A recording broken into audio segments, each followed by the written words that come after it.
with you today. 10 other states have actually passed this in their legislature. Those in green, the ones in yellow, including us, are working on this right now in our state legislatures to try to pass this opportunity, this new option. So to give you some context, before the Affordable Care Act, you had a situation where plans were underwritten or pre-screened. And so people were evaluated based on their health condition and their health benefits.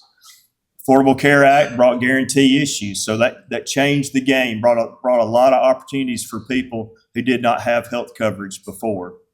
What it inadvertently did, though, is that it created what I'm going to kind of say a gap or a donut hole, if you will.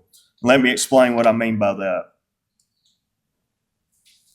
So there are subsidies, again, to help offset the cost of health insurance. Now, a lot of you in here, and this is who we're trying to help, you don't have the advantage of maybe having an employer that helps with your health coverage.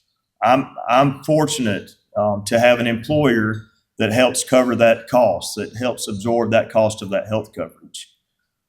A lot of you out there, if you're either already farming or you want to get to that point, you're not going to have that safety net, are you?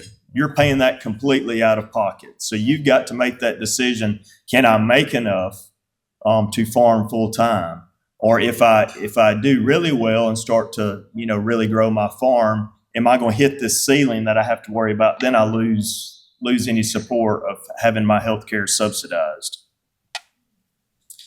This is a lot of numbers, but I want to just point out a couple of things that I think that are helpful. And it goes back to what I was just saying. Most people in the state, if they have an employer of any size, they probably have employer-provided health coverage. So that's over 2 million people that are in that situation. About another million in Medicaid, you have Medicare, military. But you get down into what you see that line's called non-group. ACA, again, the Affordable Care Act, you have those that are subsidized. Then you have those that maybe fall out of that margin because maybe they are making too much now at this point where they don't get any subsidy. And then you have others that are uninsured. You probably know people, we know people that, especially if they're at a younger age, they're saying, you know what? I'm not going to pay that. I'm going to take my chances. I'm young. I'm in my 20s. I'm going to take my chances. Is that a good thing? No, because guess what? Young people get sick too, right? Could have a catastrophic diagnosis, could be in an accident. So that is not a place we want to see people. We think this option that we're talking about can help many of those that are uninsured, choosing to go uninsured. So who will benefit? Kind of want to give you just a quick glance. Again, don't worry so much about the numbers. These are kind of the states that are involved. Tennessee, you're going to hear me refer to a couple of times because Tennessee is the oldest state in regards to offering this health plan. They have a long history going back to the 40s, so they're proven. We know it works. They have now helped several states set up their own health plans. So they have an expertise. We can look to them and to know with assurance they're doing this correctly. It's truly helping people. But what I want to point out to Tennessee, even as long as they've been in existence, their population of 7 million, about 2 million more than here in our state of Alabama, less than 2% are on this plan. And why do I share that? It sounds like, well, that's not a lot. And maybe it's not, but what we are trying to do with this health plan proposal is, again, there are a group of people that are kind of missing in that spot, right? Again, they maybe are making too much to get any subsidy, but they're not getting any help any other way. So they are paying that cost fully out of their pocket. So how would they be more affordable?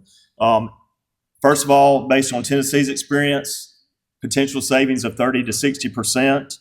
Now this is, and I want to be clear on this, the way these plans can work is that they are individually rated. So it does go back to the concept to be able to bring the cost down for this group to hopefully help as many people as possible. There is individual, what you would call underwriting or rating or pre-screening. However, in Tennessee, their experience is 85% that apply to this are able to get the coverage. Does not change any options that are out there currently. This is a new option to bring to the table.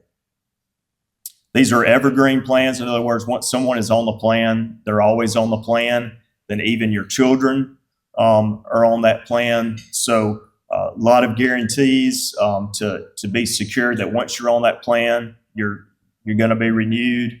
You're going to be constantly on the plan. It's going to be evergreen. There are many comparisons that you may want to make, or that you may have questions like, well, how does this look if I compare it to other insurance products? And you notice I've used the word plan. By definition, this is one of the exceptions that we're asking the state to make so that we're able to offer this more affordably, to do the underwriting. These are 5 other states that I'm showing you here that have passed the same plan. They cover all the same essential benefits that are provided under Affordable Care Act. So we're not talking about cheap coverage. We're talking about extremely strong, comprehensive coverage with options, and that's quality. So just really excited about this opportunity. So